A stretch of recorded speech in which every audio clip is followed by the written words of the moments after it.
ఓం శ్రీ పరమాత్మనే నమః. శ్రీ పురాణ పురుషోత్తమాయ నమః. శ్రీ శివమహాపురాణము 2వ సంహిత రుద్ర సంహిత. ఈ రుద్ర సంహితలోని తృతీయ ఖండము పార్వతీఖండములోని 13వ అధ్యాయం ఈరోజు మనం తెలుసుకుంటున్నాము.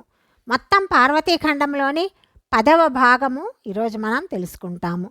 ఈ 13వ అధ్యాయంలో పార్వతీ పరమేశ్వరుల దార్శనిక సంవాదము, శివుడు పార్వతిని తన సేవకు ఆదేశించటము, పార్వతి ప్రతిదినము భగవానుని సేవించటము మనం తెలుసుకుంటాము.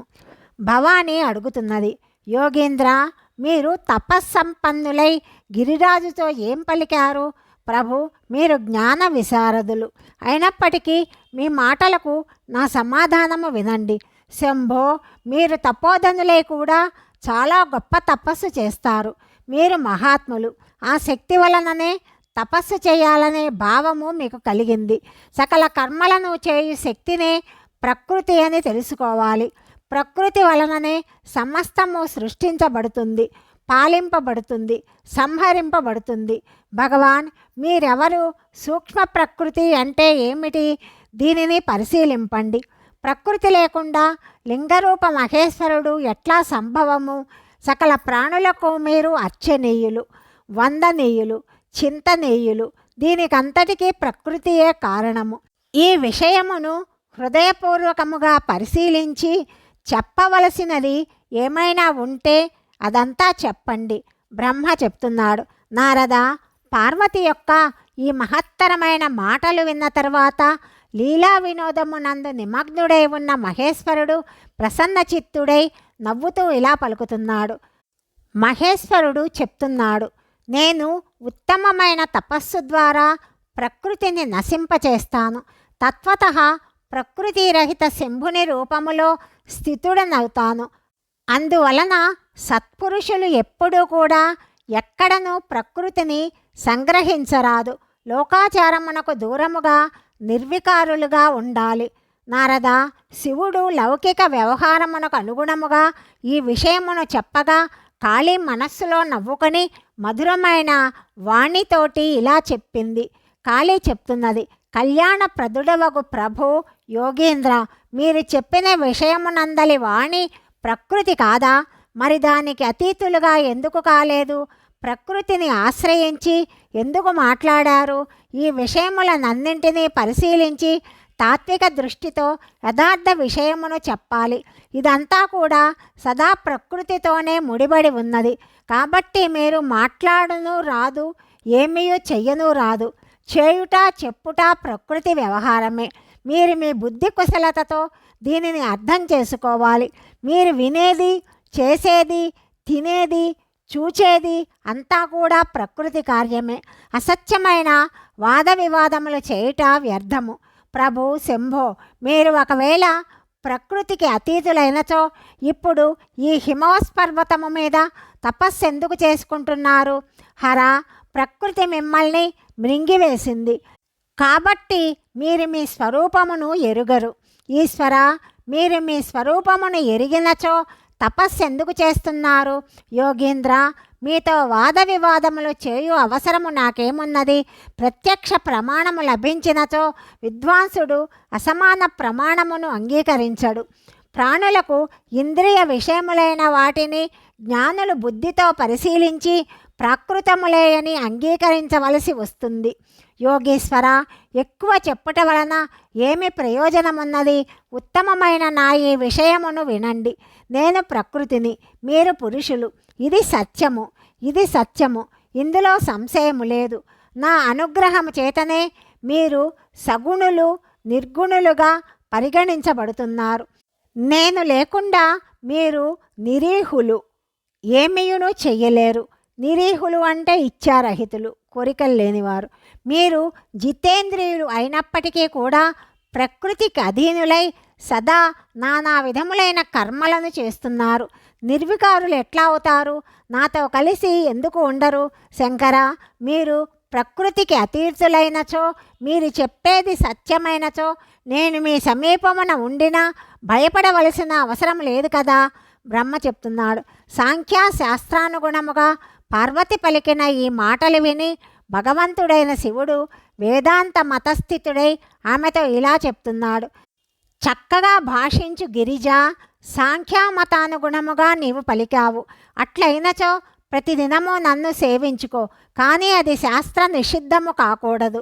గిరిజతో అట్లు పలికి భక్తులను అనుగ్రహించువాడు, మనోరంజనమదరించు భగవంతుడైన శివుడు హిమవంతునితో ఇలా పలుకుతున్నాడు. శివుడు చెప్తున్నాడు, గిరిరాజా, నేనిక్కడే ఎంతో రమణీయము శ్రేష్టమైన శిఖర ప్రదేశమున ఉత్తమ తపస్సును, నా ఆనందమయ పరమార్థ స్వరూపమును తలుచుకుంటూ విహరిస్తాను.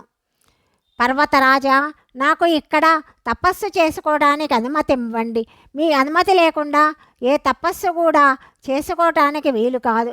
దేవాదిదేవుడు శూలాధరుడు భగవంతుడైన శివుని మాటలు విని హిమవంతుడు ఆ స్వామికి నమస్కరించి ఇలా చెప్తున్నాడు. మహాదేవ, దేవతలు, అసురులు, మానవులతో సహా సకల జగత్తు మీదే. నేను తుచ్చుడను, మీకేం చెప్పగలను? బ్రహ్మ చెప్తున్నాడు.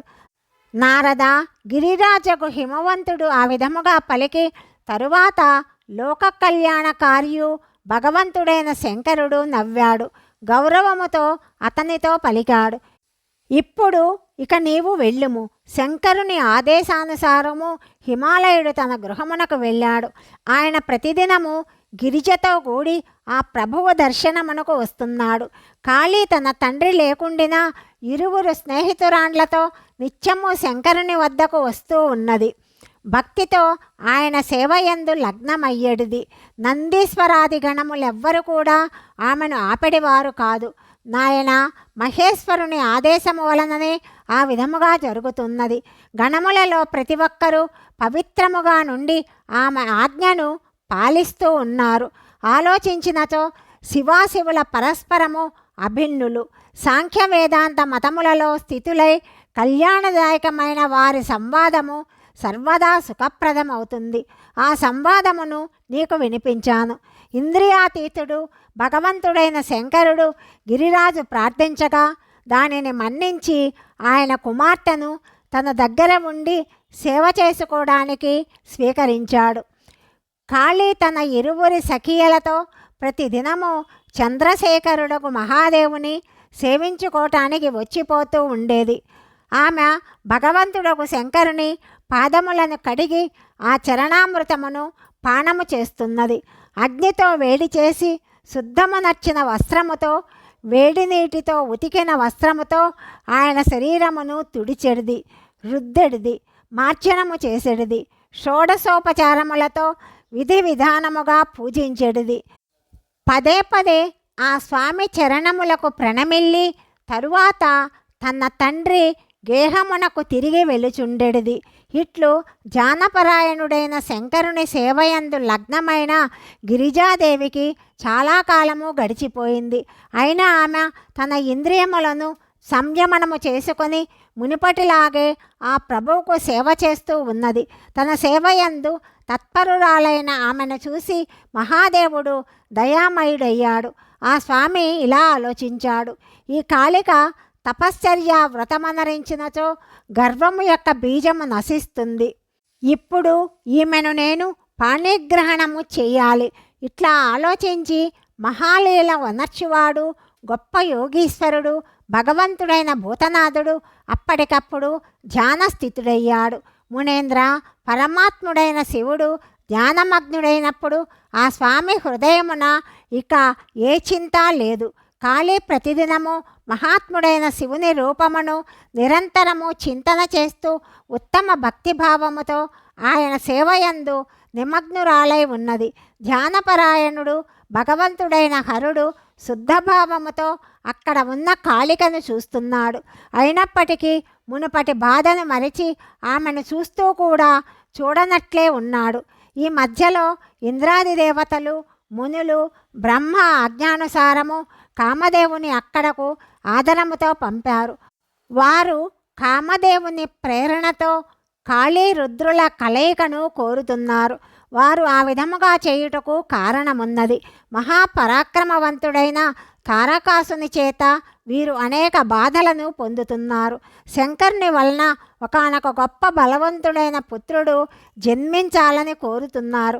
కామదేవుడు అక్కడకు వెళ్ళి తన ఉపాయములన్నీ కూడా శివుని మీద ప్రయోగించాడు.